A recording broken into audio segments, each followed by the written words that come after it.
Hey guys, I'm Midnight Siren, and I just wanted to thank you all for a great year of channel support and just everything that you guys do. Every comment, every like, it all helps, and I love you guys so much. So, I wanted to do this last year, but I just kind of procrastinated on it, so I had to wait an entire year before I could do this again. So, I'm going to be bringing to you my favorite creepypastas that I did in 2016 compilation. I hope you guys enjoy.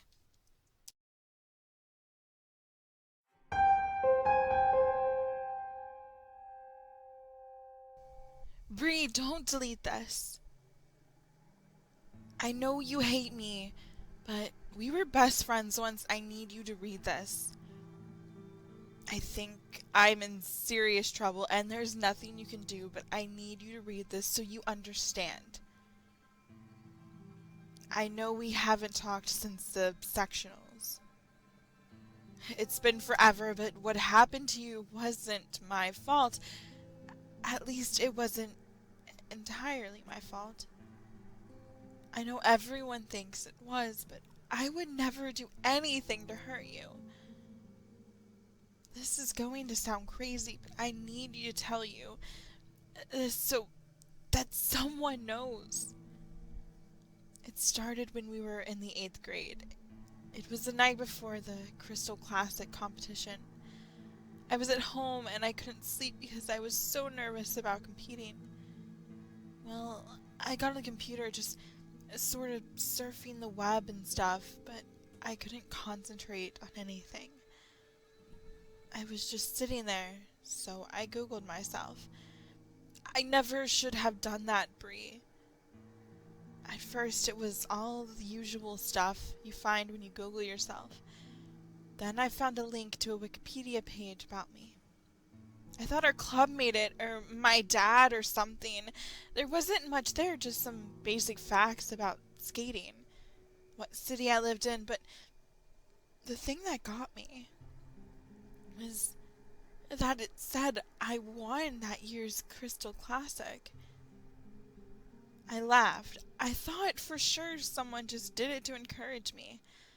I confronted my dad about it, but he denied it. When I won the competition the next day, I was so happy. That was the first competition I'd ever won, and it felt so good. Remember how hard I worked after that? That's when my parents hired Sergey to coach me. You know how much that must have cost. After that, I would check my page before every competition, and it would always tell me the result of how I placed. It said I would win the regionals at 15, and it all came true. After that, Sergey convinced my mom and dad that I had a real shot at the Olympics. That's when they pulled me from school. I skated every day, but I just wasn't progressing the way Sergey said I needed to if I wanted a shot at the championship. I was working so hard, and I was skating well, but still Sergey said it wasn't good enough. When the sectionals came, all I could think about was winning. So I did something I shouldn't have. Everyone was saying that you were the favorite, and I felt like I had already lost the competition, so I made a Wikipedia account and tried to update my page to say that I was the winner. The thing is that after I tried to update the page, I checked it, and all it said was, Honora Petrova is a selfish little bitch who is going to get what she deserves. I broke down. That's why I looked so awful the next day. I was in a daze. I remember watching your routine and seeing your blade snap, and the next thing I know, I was on the ground, and my face was covered in blood from where the tip flew off and sliced my forehead. Then they told me it was my fault because I had your skates in my possession earlier. Bree, I honestly didn't do anything to your skates. I wanted to win, but I wouldn't do anything to hurt you. When they told me I was banned from any further competitions. Everyone said that I got what I deserved. Nobody asked for my side of the story. I guess you heard that Sergei dropped me after that. He said I ruined him. No one would talk to me. Do you know what it's like to be ostracized by everyone? I couldn't even get ice time. And then the page got worse. Anytime I check it, it would say all these horrible things about me. I can't even tell you half of them. The language was so vile, I'd cry every time I read it. But I couldn't stop checking it. I knew I had to do something, so I made a complaint to Wikipedia. I even tried calling them, but no one there claimed to know anything about the page. I was home alone that Friday night, and I decided to check it to see if it had been taken down. The page was still there, only this time it said, Nora Petrova is a pathetic little orphan. I freaked. I kept calling my parents to warn them, but every time I'd call, all I would hear was this horrible laughter on the other end. I must have called them 100 times until I couldn't take the sound of the laughing anymore. After the accident, the police gave me their phones, and there wasn't any record of my calls that night. I was so devastated. Before that, I was so busy training all day and doing homeschool. I never realized just how alone I had been the whole time. I know you tried to reach out, but I was so depressed and angry, I just shut everything out. Once I turned 18 and got the settlement money from the court, I came to Switzerland. I got to reinvent myself. My skating really took off. It hasn't been a year, and I feel like everything that happened was so long ago. That's why I shouldn't have done it, Brie. I'm writing you now from an old hotel outside of Prague. I'm auditioning for the ice circus tomorrow. I know it's the kind of thing we used to make fun of, but I really want this. I was feeling really nervous, and out of an old habit, I checked my page. It's so hard to say this, but when I checked the page to see if I'd get the job tomorrow, all it says is, Nora Petrova died friendless and alone. And it has today's date listed as the date of my death. I'm sobbing so hard, I can barely type this. But I wanted you to know the truth. Please believe me, Brie. I attached a screenshot of the page so you'll believe me. It's all there just as I told you. I don't know what to do. I don't know anyone here and nobody speaks English. I keep refreshing the page. God, it's been forever. I keep refreshing, but it still hasn't changed. I'm waiting for midnight. I don't know what to do, so I locked myself in my room. There's only a few minutes to midnight now. All I can do is refresh the page. I'm exhausted, but I can't stop. I'm afraid to leave the computer until I know what happens next. Nora Annie Petrova, born May 5th, 1991, died October 24th, 2010. Was an American Junior Regionals figure skating winner who died a friendless orphan because she was a greedy little piggy. Petrova was born in Portland, Oregon, to Mikhail Petrova and Nancy Snyder Petrova. She began ice skating at the age of 6 at the local rink. She did not start private lessons until the age of 10 and won her first figure skating medal at the age of 13. The Petrova family, all deceased, suffered tremendously because of Nora's petulant attitude. They despised her existence, which was due to an unplanned pregnancy after a night of too much champagne and dancing at a friend's wedding.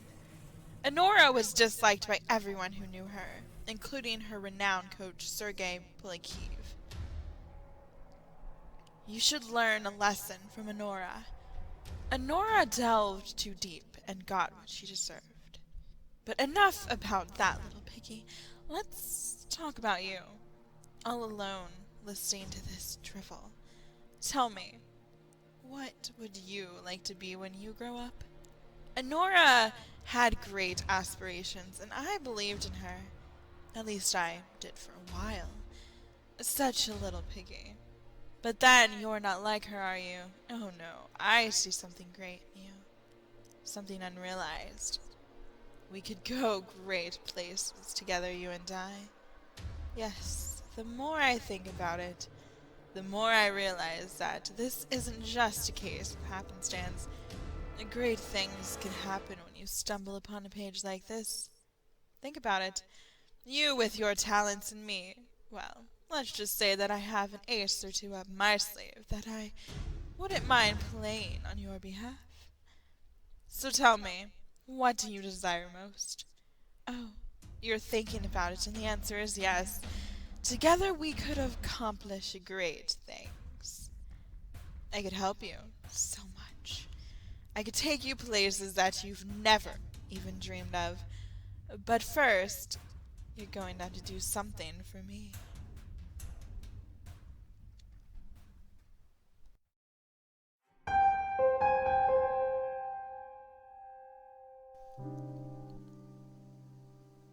I am always with you. I was there from the time you were born. I stood in the delivery room, staring down at you before you could even open your eyes to see me. Your family and doctors couldn't see me there in the corner, watching you with cloudy eyes, but I was there from the time you were born, and I followed you home. I was with you always, your constant companion. You played with your toys alone while I stared from all angles in nearby mirrors, my matted, clotted hair with oily sweat that hung off my dented forehead like glue. I accompanied you all the time, drifting behind your mother's car on your ride to preschool. You thought you were alone in the bathroom, but I was on the other side of the door, wind whistling through the bruised hole in my throat. My arms twisted and hanging in their sockets as I stood hunched on the other side of the shower curtain. I wait and follow you. I follow and drift behind you. I'm not seen. I'm almost non-existent in light. You never saw me that morning as I sat across from you at the breakfast table, a shiny red clot hanging from an empty tooth socket as I gaped grotesquely at you. I wonder sometimes if you know I'm here. I think you are aware, but you'll never understand just how close I am. I spend hours of your day doing nothing more than breathing, gagging really, in your ear. I crave to be close to you, to wrap my crippled arms around your neck. I lie near you every single night, cloudy eyes staring at your ceiling, underneath your bed at your sleeping face in the dark. Yes, you caught me staring occasionally. Your parents came running down to your room one night when you screamed. You were just beginning to talk, so you were only able to cry out, "Man! Man in my room!" You thought you'd never forget the sight of me, with my collapsed jaw hanging to my chest, swinging back and forth. I sank back into your closet, and your mother was unable to see me, though you pointed and pointed and pointed. You thought you'd never forget when they left that same night. You saw the closet door crack so softly, and me crawling across the floor to your bed on all fours, shambling and jerking movements as I pushed myself under your bed on disjointed limbs. You learned A new word for me. Boogeyman. Not quite the monster you thought I was. I'm just waiting and following you always, stroking your face with my knotted fingers as you sleep. You'll see me again soon. Any day now, I'm coming blunt and brutal. One day you'll walk across the road, and I believe I'll plow into you with a loud roar and a screech. You'll roll on the pavement, roll under the wheels, blunt force metal fenders, and my fingers touching your face again and again. You'll stare up from the cold pavement with cloudy eyes. Your matted, clotted hair hangs in your face, and your jaws unhinged and swaying against your chest. You'll notice me approaching. No one else will see me. You will stare past them into my eyes, and I'll leer down at you. For the first time in our life, something like a smile will come over my face. You'll swear you're looking into a mirror as clotted bits of scarlet bubble from your mouth. I'll lean down, past the doctors and the ogling people, and pick you up in my crooked arms. Our faces will touch. My wings will unfurl, and then you'll have to follow me. And I am always with you, for I am your guardian angel.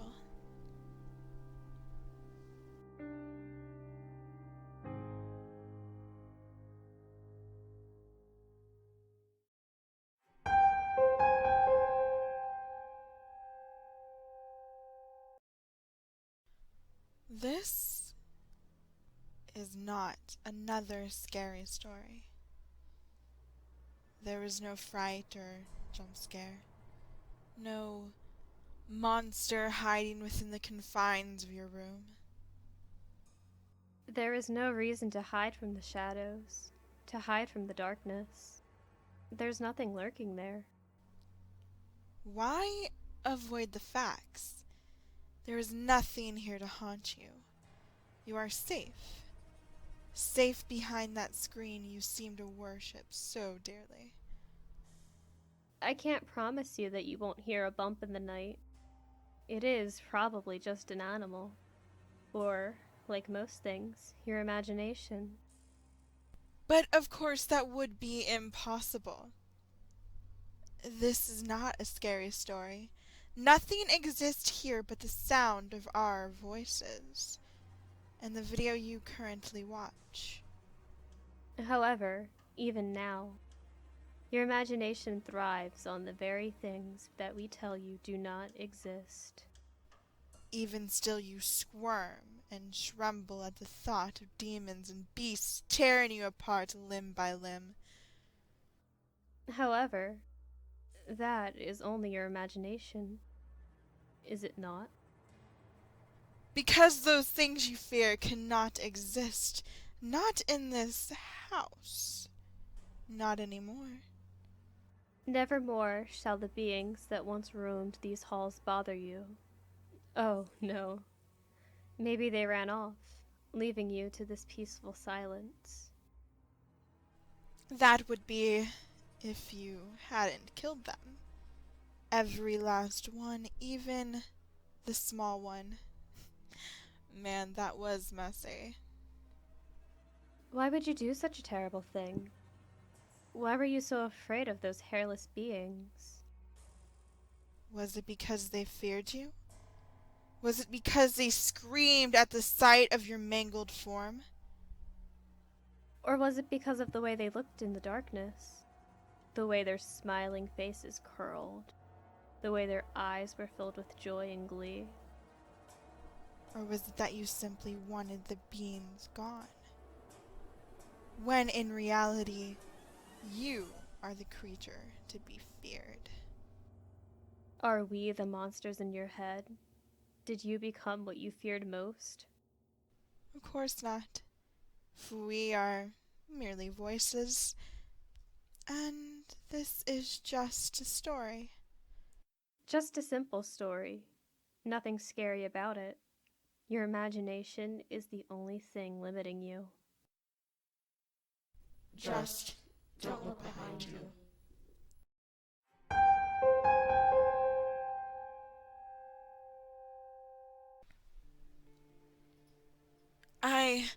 I love Daniel. We are but work partners, but nonetheless, my mind is similar to a movie where he is the main character. Ever since we started working together, I cannot stop thinking about him. His face, his name, his everything. I have a desire, no, a need to be around him. Sometimes I think about how everything I care resumes to him. Since the beginning of this year, I have forgotten friends, family, everything. Even my work is shit. The reason I do it, as every other thing, is to spend time with Daniel. It was a bleak Sunday, while I watched a film thinking about him, that someone called. Thank God it was him.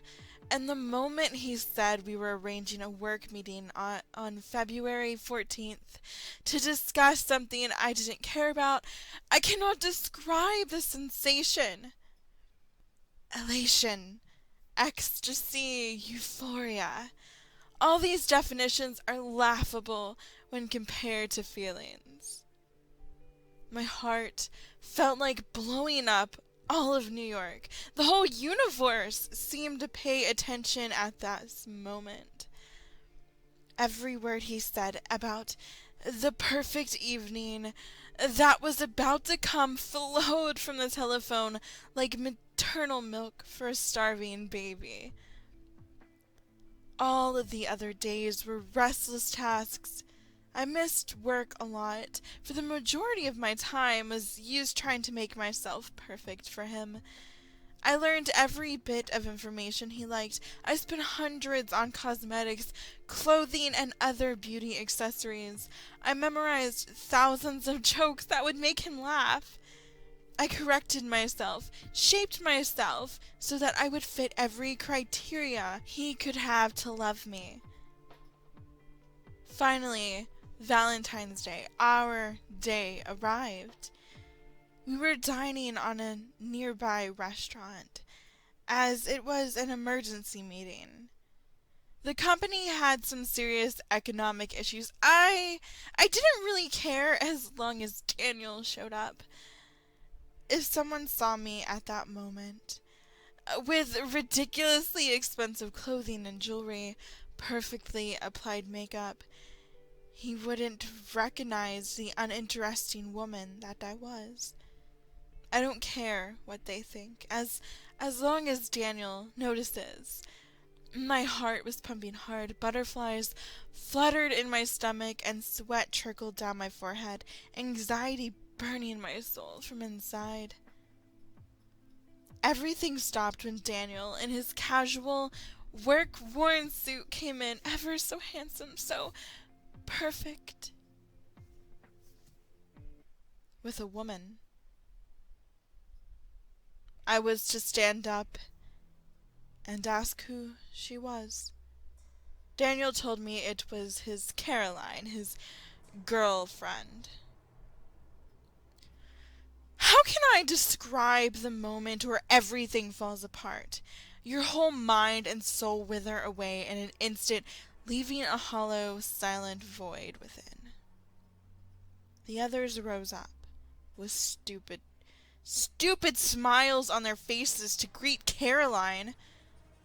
I couldn't see exactly anything in her that Daniel would want that wasn't in me. He did say I looked pretty.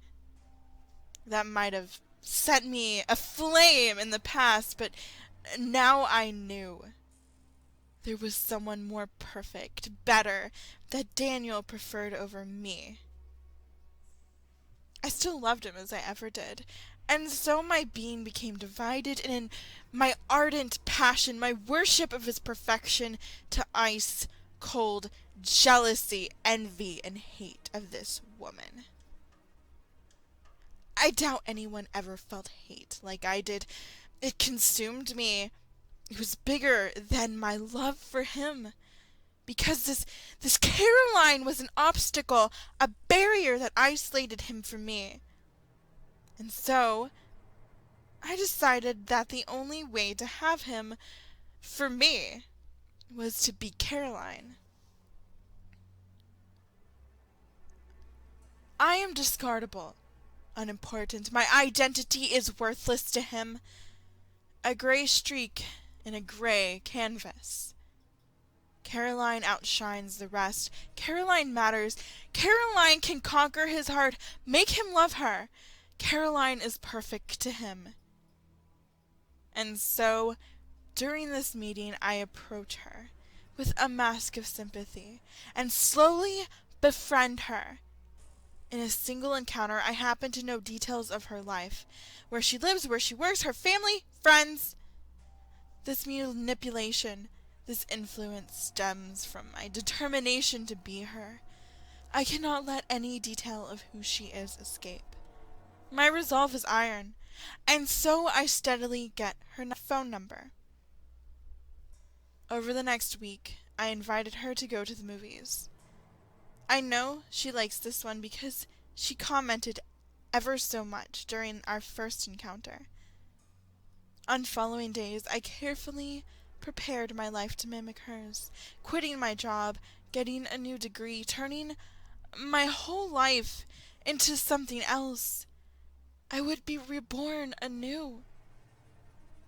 I didn't have money, nor courage to get plastic surgery as extensive as the one I needed so quickly. But still, my worthless, stupid self, I didn't think about making the original unwanted Caroline go away. So I took a sedative, amongst other items on my bag, and went onto our meeting.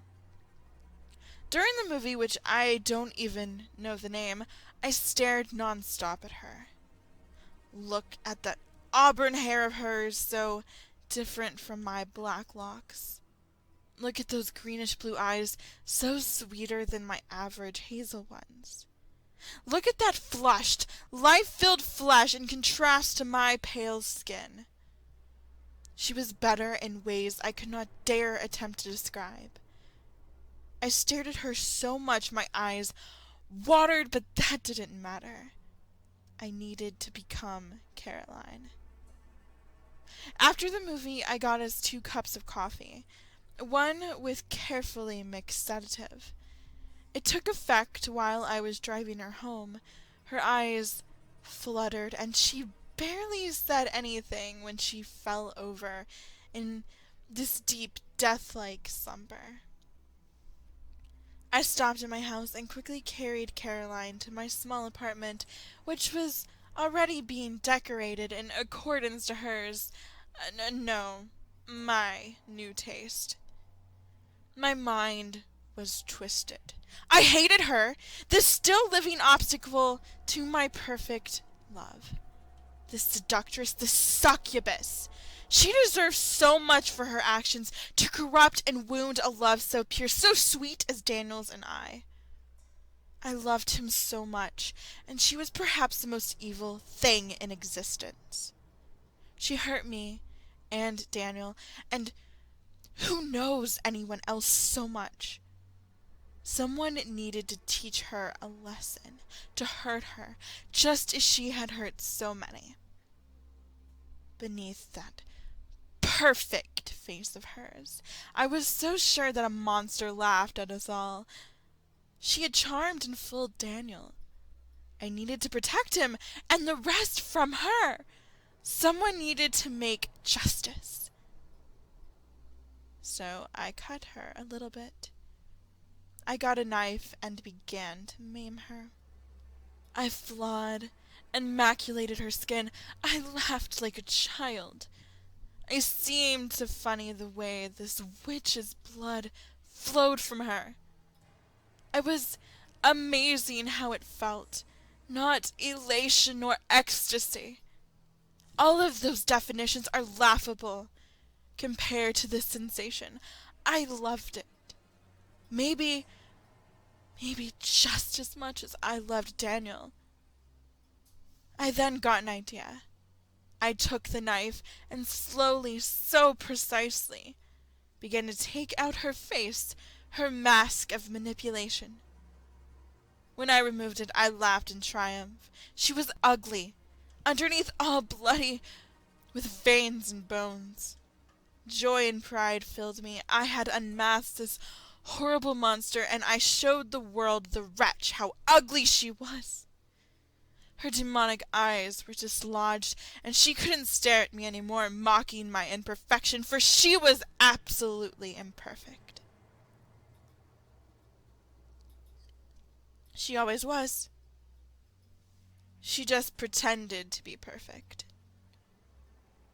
I am sure Daniel wouldn't like her like this. I screamed at her how her villainous manipulation was over. My love with Daniel, ever so perfect Daniel, would finally bloom. It hadn't bloomed on Valentine's Day, for this whore had fooled him with her false perfection. My perfection was true. I went to the mirror, still filled with that same amazing feeling of triumph, and I put on her torn face upon my own.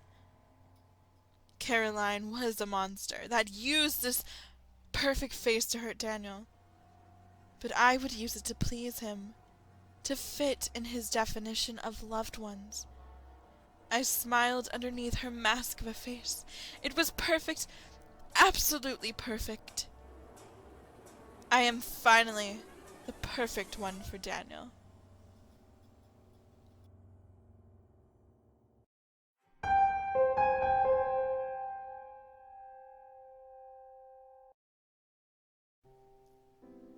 I don't know why we are like this. As far as I know, it's just the people in town. But I have an awful feeling that it goes much farther than that. We stand still. Some of us move, but not by much. A step to the left, maybe two to the right, but that's it. Day and night, always this way. We don't sleep or eat, just stand or walk. We don't talk to each other, never to each other. No shouts, no whispers, just silence. Silence other than that song. Ugh, I hate that song. But I think I would miss it if it stopped. Then there's that guy. He walks around as much as he wants. He doesn't talk to us, but we talk to him. We have to when he wants us to. I heard him play an instrument once, and it was lovely. He hasn't been back in a long time. It's always been like this, and we shouldn't break the rules, ever. I'll never forget that time she talked to me. Whenever I take 2 steps to the left, I get a nice look at her back. She always wore a white dress, and she had blonde hair. I don't know if she ever turns around, but I hadn't seen her do it before. That day was different, though. I took 3 steps to the left and bumped into her. I messed up, sure, but that didn't mean she had to say something. She turned around and said, "Watch where you're going!" Even when we talk to the guy, we always say the same thing. That's not what she says. This was different. The guy showed up the next day. He seemed confused. He stood in her spot. He went inside, then came back out, and stood there again. He tried talking to me. I wonder where Samson is. I don't even know who that is, but that's what I say. I don't want to vanish.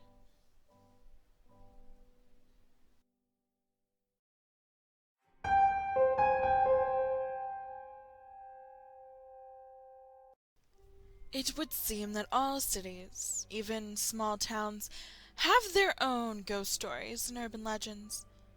Living in Devine, Texas for 5 years, I always heard about the salt and pepper lady of the Devine projects. Friends would speak of their experiences with this very strange and disturbing specter. If you grew up in the Devine projects, your parents wouldn't allow you to be outside whatsoever after dark, which was less due to the gangs and drug problem and more out of fear of the salt and pepper lady. There were the usual problems, as was with every low-income residential slum. Gangs, drugs, domestic violence, pedophiles. It wasn't the worst of all the projects, but crime was still present. Local police were there often for the usual reasons you would expect from a housing project. Raids, domestic violence calls, even the occasional murder. Somewhere in the ballpark of about 30 years ago, there lived an elderly resident of the Devine projects known simply as Mona. She was a bitter, nasty, mentally unstable, and disturbed lady. Most of all, she was lonely. Nobody could ever recall family or friends ever stopping by to visit her, so it was assumed that she was all alone in this world. She would yell at the children who played too close to her window and front door. She would run them off, sometimes saying things about their parents burning in hell and about being sinners. Mona was notorious for walking outside nude when the mood struck her. Sometimes she would approach the young men hanging out and proposition them. Usually they ran her off or scattered away from her, avoiding her altogether. She was also known to knock on random doors late at night, asking to borrow some salt and pepper. This was probably the most disturbing quirk of all. She would knock and knock, sometimes for 10 minutes. Most people didn't answer the door. However, when they did, she had this creepy smile on her face, her teeth showing, long, stringy gray hair, wrinkled skin, big blue eyes. She looked like something out of a nightmare. If you wanted her to go away, you had to give her some salt and pepper. Then she left you alone. In time, though, residents became used to Mona's eccentric antics, as disturbing as they were. She was just another oddity of the Devine projects. In time, people began to notice she wasn't screaming at kids walking around nude or knocking on doors late at night.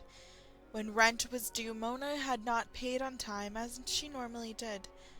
One cold January morning, the landlord went over to her apartment to collect. After no answer, he let himself in with his own key. Inside, he found Mona submerged in her bathtub. The water was a crimson red, as she had slit her own wrists. However, the most unnerving sight was that she had also decided to pluck out her eyes. She had also defecated in the bathtub, likely as she approached death. The smell was very intense and could gag a maggot. A note was left on the bathroom counter. I am sick of this world and all of the filth, lies, deceit, and sinners in it. This place needs to be punished. All I ever wanted here was a friend. You were all just too good to talk to me. You should all burn for it. I'm leaving this world to join my son Hank and husband Jim in the afterlife. First, there are some things I need to tend to beforehand. You're scum and not fit to eat shit. I'll be seeing you all soon. Ramona Austenberg. When the coroner removed Mona, the populace of the projects curiously gathered outside. The general mood that day was one of relief. Ding dong, the witch is dead was to be sung by bratty children throughout the projects over the next few days. After about a week, the strange happenings began again. People began to report a woman knocking on their doors late at night asking for salt and pepper. Mona was also said to be spotted walking around nude in the complex in the wee hours. Some even said she was seen walking through apartments in the same state as when she expired, eye sockets empty where her big blue eyes once stared from. Being that the projects were mostly occupied by poor, superstitious Mexican families, a growing concern and fear caused a meeting. They'd all agreed to bring in a curandera, Mexican folk healer who also deals with the paranormal world, to come in and cleanse the housing projects, and to rid them of Mona once and for all. After the blessing and ritual cleansing, the curandera claimed that Mona was no longer a problem. She had passed on to the next life to join her loved ones. This didn't hold her at bay for long. Another few days had passed. People were beginning to have horrible nightmares. Everyone from children, adults, even gangbangers. She was seen more often walking around the complex and in people's apartments. Often she would knock on their doors at late hours, asking for salt and pepper. Usually nobody answered the door. Occasionally the brave ones answered only to find nobody there. When the residents tried to contact the curandera, she couldn't be found. All hope was lost, and many began to pack up and move out. A few stayed.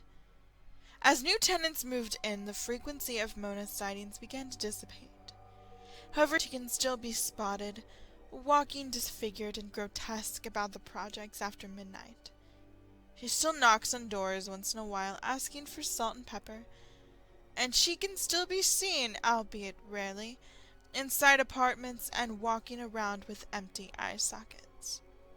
She still appears in the nightmares of frightened children and anyone who lives the wrong kind of life, a life Mona would disapprove of. She is meant now as a warning. Go down the wrong path and the salt and pepper lady will come to get you. Needless to say, crime is way down in the Devine projects. The police joke around saying Mona is an honorary Devine police officer, being she keeps the criminal element there in check. This is a real urban legend/story I grew up with when I lived in Devine. The projects still stand. I haven't been back there in 18 years, but I occasionally talk to old friends from there on Facebook. I've asked if Mona is still seen around the old projects. They say she is.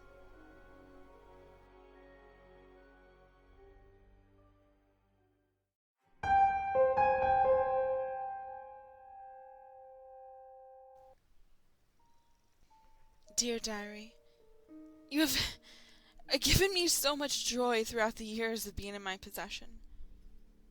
I have shared all of my memories with you, the good and the bad. I revealed all of my secrets to you, even the deepest, darkest of them all. You know all of my feelings, thoughts, and fantasies. I thank God every single day for you coming into my life. Before your existence, I was a very lost young man. I could never find any rest due to the voices in my head telling me to go act out horrific and heinous acts on women. In fact, the very night I found you, I was out taking a midnight walk. I was debating with myself about breaking into a certain young girl's home. I had seen her in the grocery store earlier that day. She was so beautiful, and her smile kept playing over and over in my head. Then right when I was about to finally give in to the idea, something down by the pond caught my eye. It was the letters written across your front. The moonlight caught them in such a way that they began twinkling. It was rather beautiful. As I walked closer, I was able to read the still glistening letters. Diary, I read out loud. There you were, a little dirty, but you looked almost brand new, lying out there like some sort of trash. I quickly grabbed you up and decided to put off bothering that poor young girl I was planning on doing those awful things to. It was all because of you. You more than likely saved that precious woman's life along with countless others. When I got you home, I wiped you clean and opened you up. I started using you that very night. To my utter astonishment, you were an open book, a clean slate for me to do whatever I pleased with. You became an outlet of sorts, for me to finally be able to release the demons I was always struggling against. My dearest, sweetest diary, if I had not have found you, I may have become some sort of monster. How it breaks my heart now, knowing that our time together has come to an end. You have gotten older along with me, but you're literally starting to fall apart. I know it's mostly my fault, and mine alone. I have been much too rough with you throughout the years. I have rebound you too many times to count, and now I know it's time for me to move on. If I could, I would just keep you here with me, lying next to my bookshelf, but I can't. I need to get rid of you so that I can cleanse my soul of all of my past indiscretions. You have been such a wonderful tool for me. This is one of the hardest decisions I've ever had to make. Please, diary, don't Don't worry about me. I'm a much better man now than I would have been. I'm not going to go out on a murderous raping rampage or anything like that. I don't want you to feel jealous, but I have already found a replacement for you. I plan to use this next tool differently, though. I let you in on way too much. I should not have poured my entire soul out to you. Honestly, you know things that should never fall upon anyone's ears. I can't be too cautious to this day and age. If someone ever found out the things I've told you, they would think of me as some kind of psychopath. They would never understand that I've actually found a way to control my inner demons with the help of such a simple possession like yourself. Just one little hair left at a crime scene can send a person straight to death row. But because of you, I have never had to put myself in that sort of situation. I often imagine how you came to be down by that pond. Sometimes I imagine that you were somehow put there for me to find. I know it's silly, but I like to fantasize that you somehow grew legs and made your way there all by yourself. It was probably nothing more than a big coincidence, but I don't like to imagine it as such. I have given so much thought on how to get rid of you. I thought about burying you down by the big oak in the back of the cottage, but I'm afraid that is not good enough.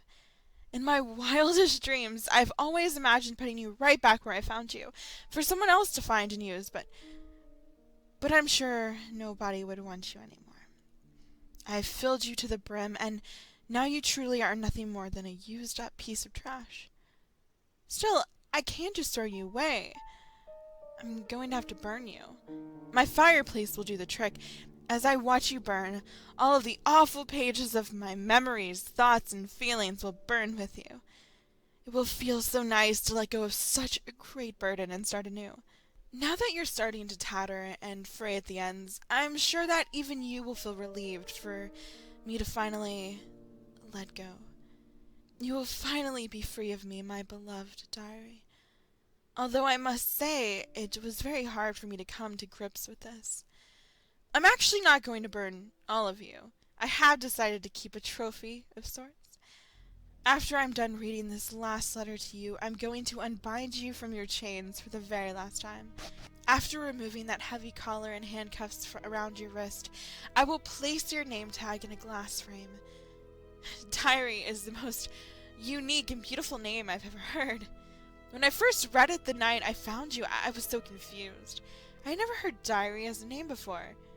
It will look absolutely stunning on the shelf right above the fireplace. Oh, please don't be afraid, my sweet girl.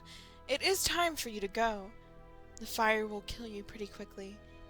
I know, I promised you I would keep you with me forever, but there really is not enough room for you and the new girl. Plus, she is different than you are, and I don't want to scare her. She still has her legs, and is as pure as you were that fateful night when I found you. She's a virgin, just like you once were. A brand new open book for me to do with whatever I please. You have lived such a wonderful life here with me. You have saved numerous girls' lives. I'm a changed man because of you. Please go into the afterlife knowing all the good you have done for the world. Like I said previously, I plan on using her differently than I did you.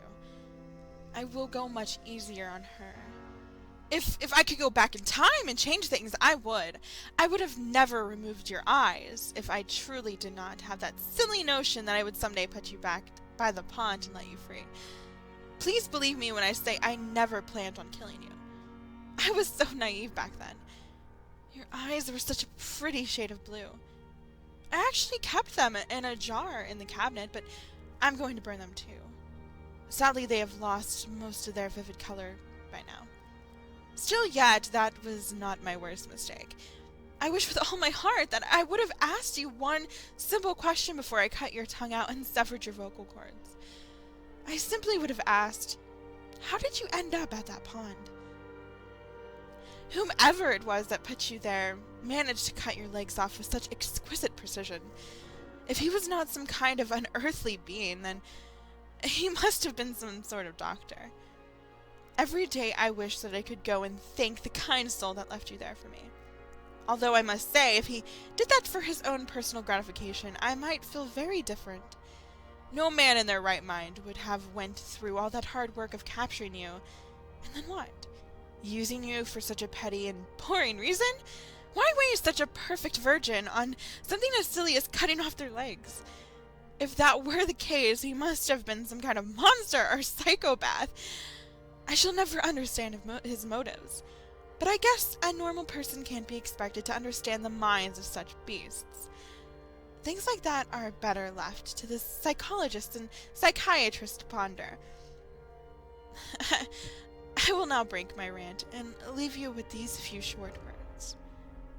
My dearest diary, I'm so sorry that I must leave you to the ashes. I will always remember you. Yours truly, Mr. O.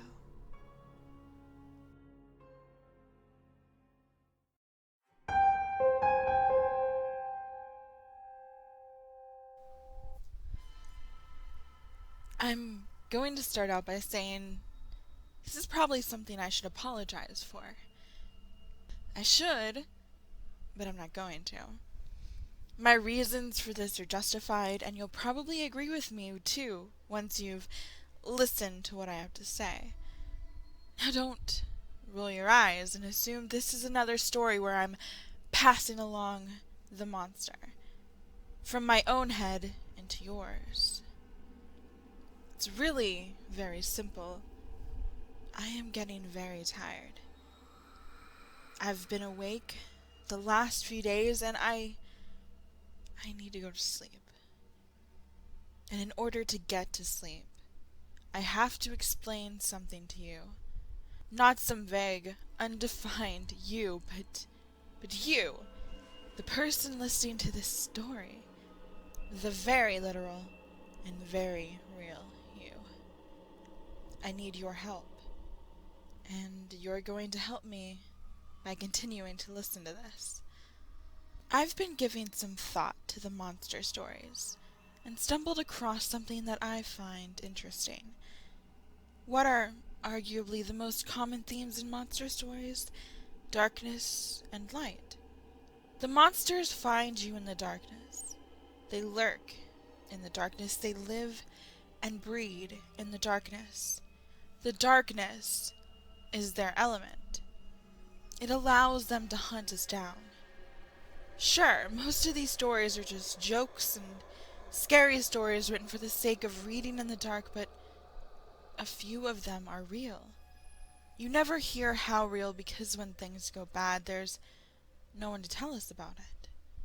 You expect a victim of supernatural to escape and conveniently come back to warn us all?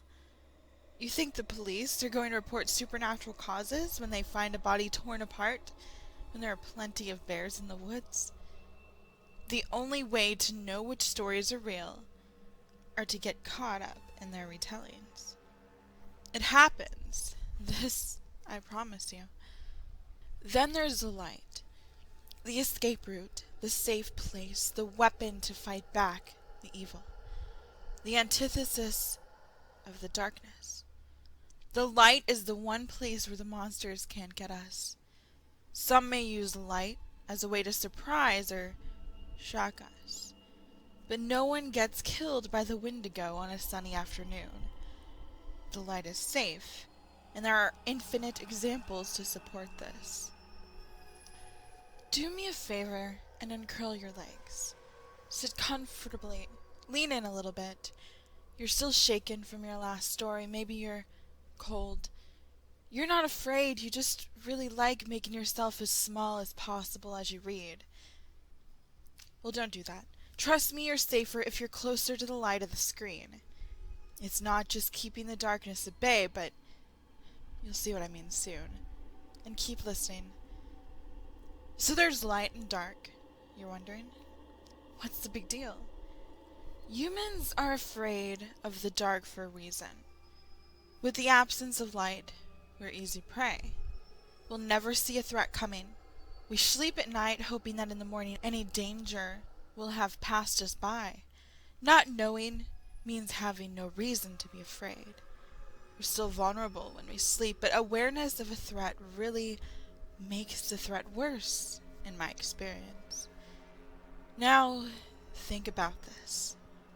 There are not many stories in which a monster attacks someone who never knew about it. There are some, but none of them are true. But the true stories share a few common themes of their own. The monsters can only find you if you know about them.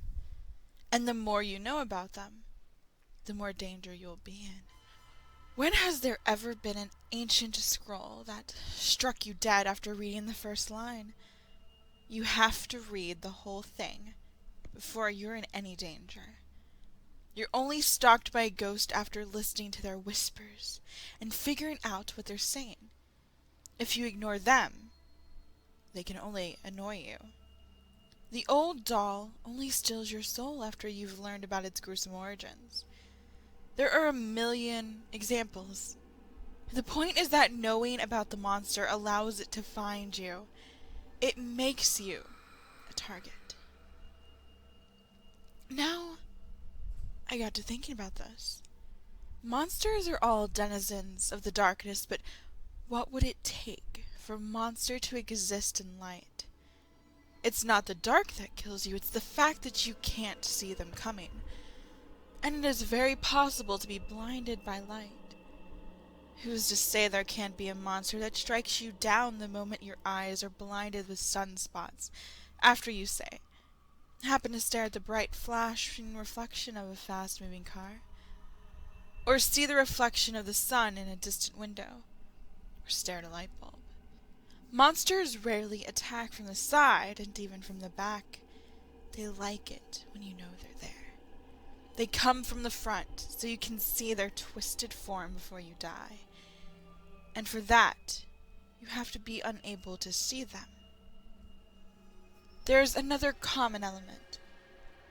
Monsters are fast. They can be slow when they want to, but they are generally very quick.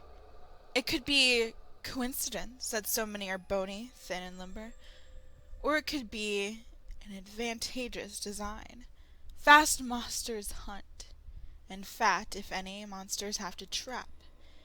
If our light monster was real, it would have to be fast. And difficult to see. Camouflage is easy in the dark, but in the daytime? What would a monster of the light look like?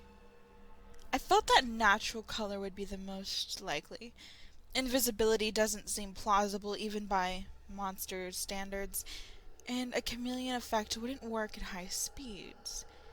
If you got a good look at a light monster, I bet it would be tan, and very, very thin, like a stick bug. Now you're probably not interested in my brainstorming. Or maybe you are. I don't care which is true, I just need you to keep listening a little bit longer. You're not in danger, and nothing is on its way to your house. If it is, it's probably something you already did, not me. Trust me, we're nearly there, and I'm very tired. There's one more major theme that monsters have in common.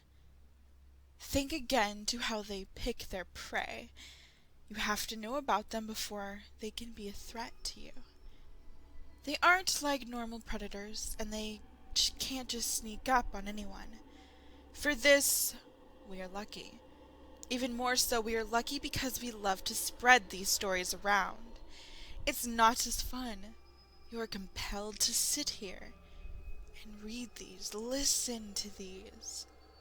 There is a reason, deep down in the most basic part of your brain, that you come to read these stories. Here we must imagine a moth. One moth against a monster owl.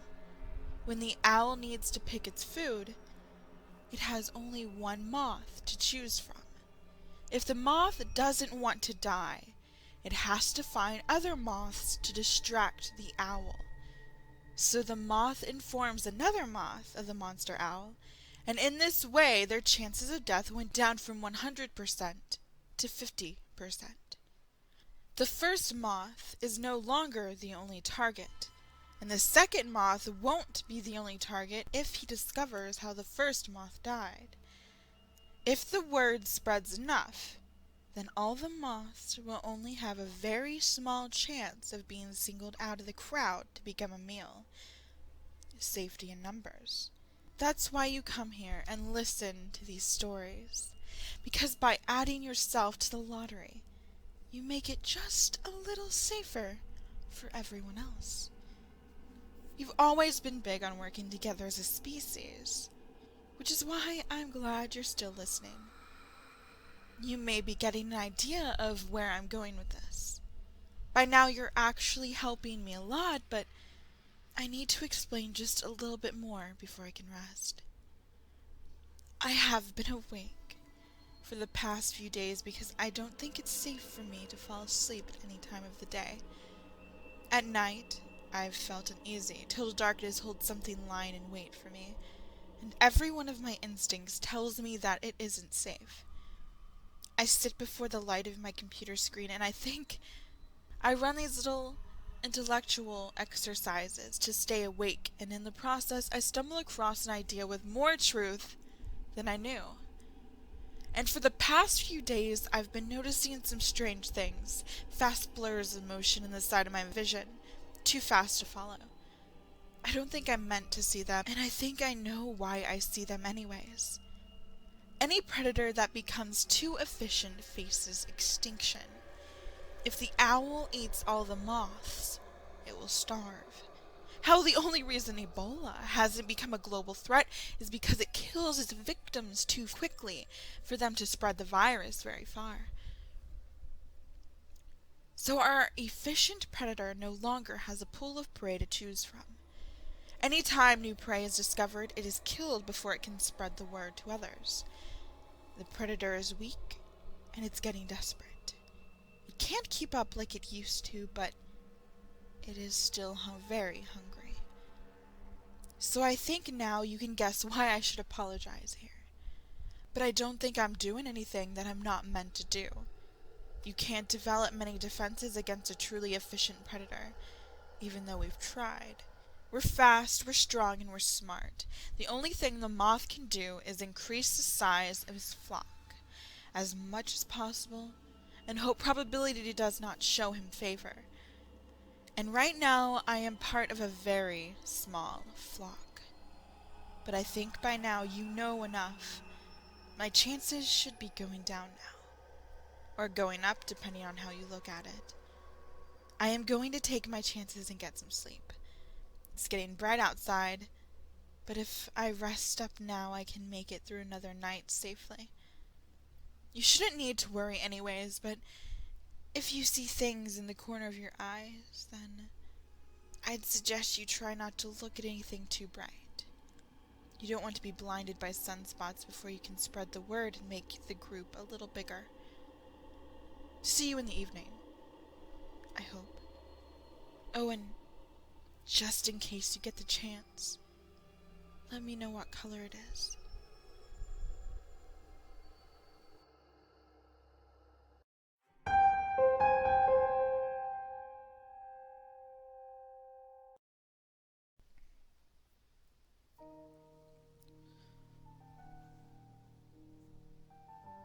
Like most people these days, I had a fucked up childhood. Who doesn't, right? My father took off before I was born, and my mother was left to care for me on her own, a skill she was sorely lacking. My mother slipped right back into the drug-addled party lifestyle she'd enjoyed before I was born, and had soon turned our two-bedroom apartment into an opium den. For the first 5 years of my life, I walked around in a confused, terrifying mist. The smoky air would flood down the hallway from our living room and slip under my bedroom door. It always seemed to linger for days. I know now that my mother wasn't a bad person, just a victim of her addictions. When she did have spare money, she would put food in the house or buy me clothes from Goodwill. The only pieces of furniture I had in my bedroom was a mattress set and a little blue and white toy chest. Not that I had a lot of toys to put in it, of course, just the 3 I had gotten for birthdays. One was an art kit, one was a red wagon, and the last, my pride and joy, was a doll named Betsy. Betsy was my best friend. We would have imaginary tea parties together, sleep together, and even take baths together. Sometimes I even remember her voice. When I thought back on the conversations with the doll in adulthood, I realized that I was likely suffering from delusions, thanks to the always present butts of smoke that laid claim to the dingy hallways and drafty bedrooms of our small apartment. Still, I remember the sound of her voice, a pleasant, tingling tilt that was almost always coupled with a raucous giggle. I also remember the things that she said to me and the things she wanted me to do. She asked me to steal usual food or pens and pencils. She wanted me to bring her forks and knives and hit the bad man who slept on our couch. It always was something, and I would always get in trouble. But she wouldn't. When I told my mother who had put me up to these games, she would scoff and shake her head. She never believed me. Adults never do.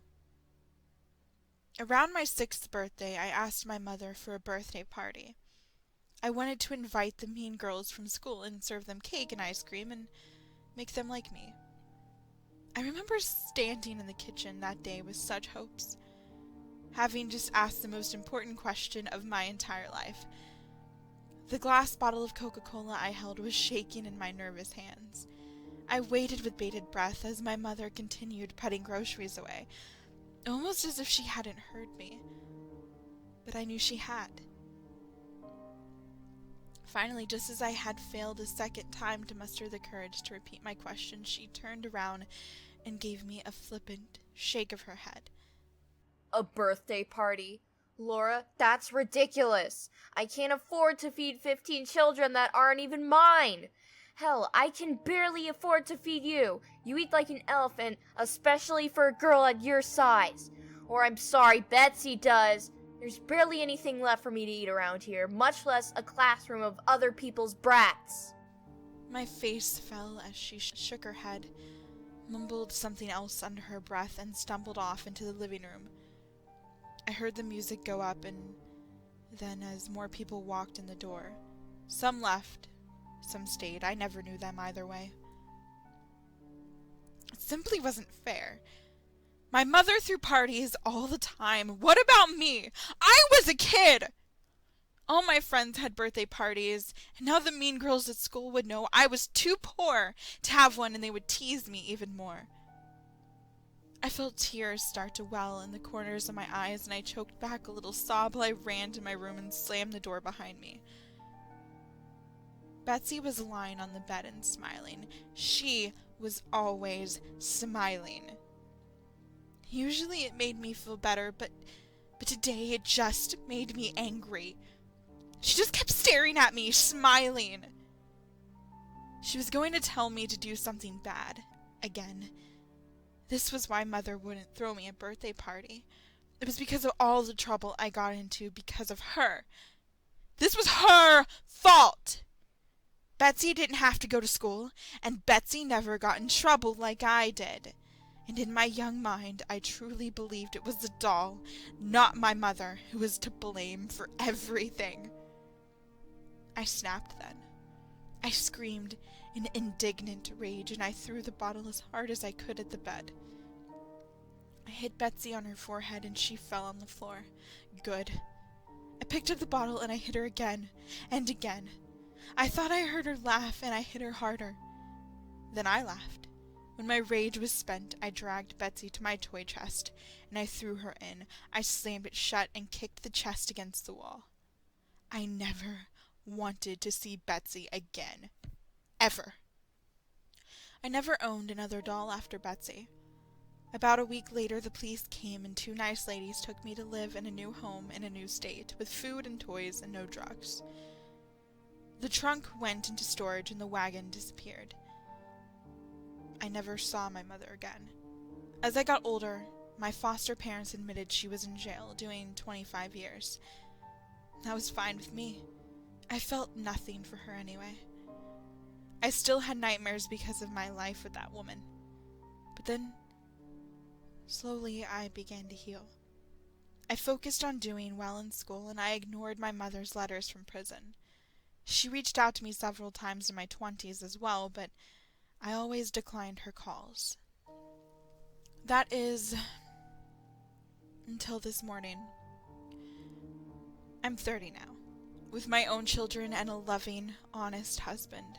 I have a beautiful house and 2 dogs and a career as a social worker trying to make a difference for kids who had it bad like me. I'm happy, I'm steady, and I'm content.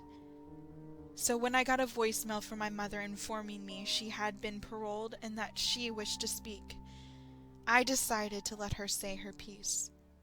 Since the kids were home from school, I went out to our shed in the backyard to return my mother's call. The shed was a children's domain and they used it to play in the summer. I sat on my old toy chest, which was currently being used as a tea party table, and dialed the number she had left me. 3 rings. Hello? Laura? Hello, Mother. How are you? Oh, Laura, thank you for speaking to me. I know you have a life of your own now and a family. I would love to meet them someday. I just wanted to tell you how sorry I am for everything.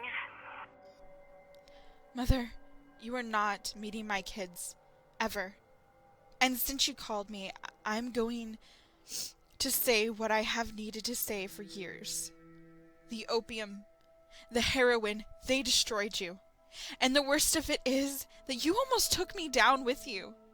I was 5. That was no home for a child. Honestly, I'm surprised it took you so long to get caught. Laura, I know how it seems, but honestly, you know nothing. Look, it hardly matters, and I do understand why you would feel that way. Why you would hate me so much and not want me to meet your little ones. I learned a lot about forgiveness while I was away, and just... Oh, Laura, I am so sorry about Betsy! Betsy. I paused, confused. Why would you care about her? I know, Laura. Believe me, I do. It was all my fault. The drugs, the party, and Betsy. Oh, God, if I had only paid attention. If I had only known. She's gone because of me. As my mother began to cry, I tapped my fingers on the box impatiently. The drugs had clearly fried her brain. Mother, I sighed. Why are you talking about Betsy? And why do you even care? I know where Betsy is. Right underneath me. What are you talking about, Laura? Oh, God, where is she? I shifted uncomfortably. Well, Betsy's in the trunk, where she's always been. There was a beat of stunning silence. What do you mean your sister's in the trunk? Sister, what the hell are you talking about? Back on the drugs so soon? That's a record even for you. Betsy is a damn doll. I locked her in my toy box a few days before you got arrested for possession. Oh, God. No. No. Laura, what have you done?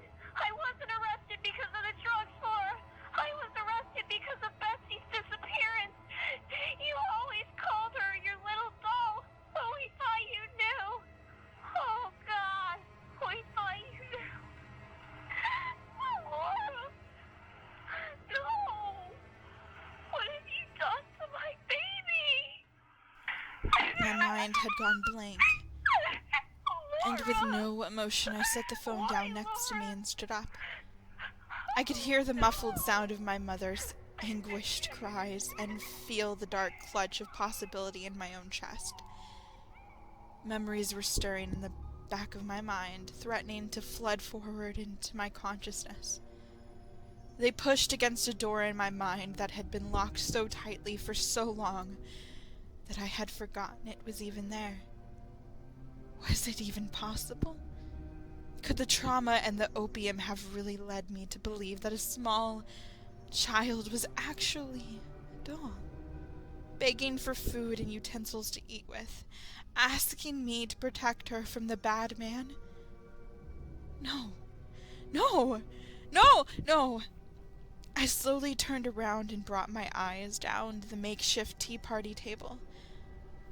Surely it was too small. You couldn't fit a person in there. You couldn't! But then, what about a very small, starving, emaciated child? What about her? Would she fit? Would an investigator even bother looking for a person in this chest? I knew I wouldn't. It was just too small. And I was sure we had opened the toy box at some point over the years. Hadn't we? Or had something swimming in the dark recesses of my memories always stopped me? I couldn't remember ever seeing it open. I knelt down to the ground and opened the clasps. It would be better to not look. After all that I'd overcome, this new life that I had earned for myself, it could all be undone by opening this toy box. I shouldn't open it. I should throw it in a landfill and forget it ever existed. I should not look inside. I opened the chest. I never had a doll. My mother never could afford to buy me one. I never had a wagon, either, for that matter. But I did have a toy box, a pretty blue and white toy box, and when I was 5, I beat my little sister to death and put her in it.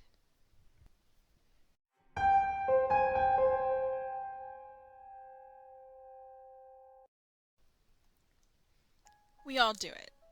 Pray, toss pennies into wells, and rub lambs. But it never really works out. Wishes. I've wished for many things over many years. When I was young, I wished for an endless bag of lollipops, for bedtime to come later, to eat ice cream for breakfast. As a teenager, I wished for a guitar, that the cheerleader would die so I could date the cute guy, that my father would never have been born. Recently, I've been wishing to never have to work again, that I could have $1 million, hell, $1 billion, and a supermodel boyfriend. I began researching how to grant wishes. The more I thought about it, the less I had to get work done. I had to put in longer hours and started losing my hair from all the stress. One day it got really bad. My vision started getting blurry. It wasn't terrible, so I wasn't concerned about getting into an accident or anything. My doctor told me to try and remember situations when it happened. I started keeping a journal and eventually noticed something strange. Every time my vision blurred, a number from my sight would disappear. A missing page number in a book or a digit removed from the clock.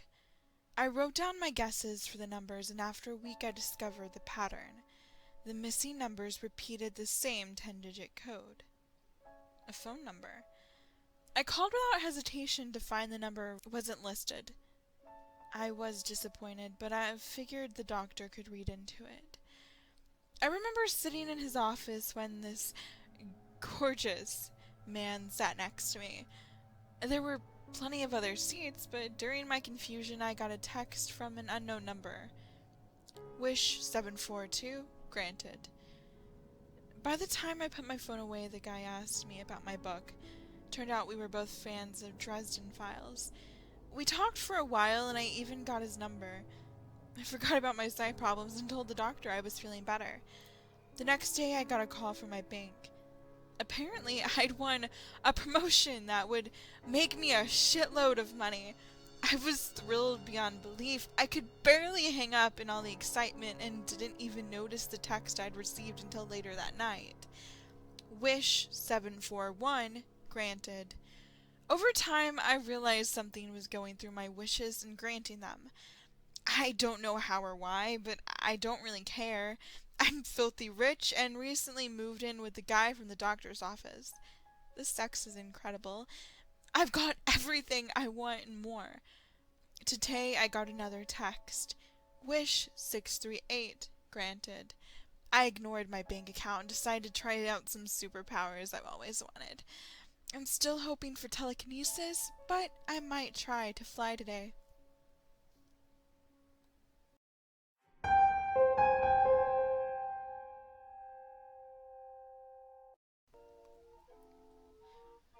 Does anyone remember this kid show? It was called Candle Cove, and I must have been around 6 or 7. I never found reference to it anywhere, so I think it was on a local station around 1971 or 1972. I lived in Arrington at the time.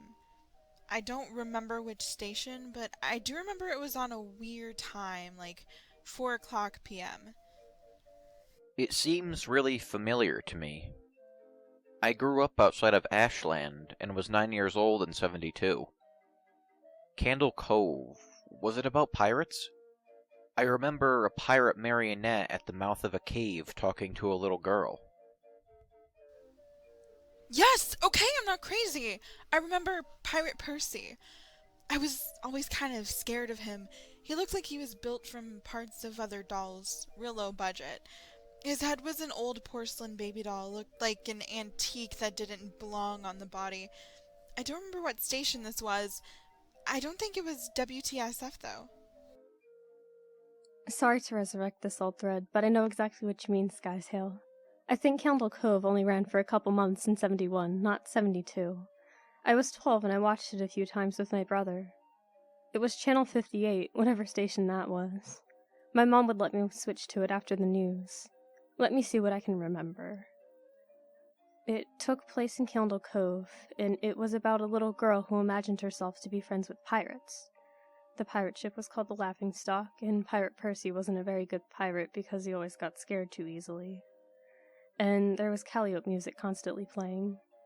Don't remember the girl's name. Janice or Jade or something.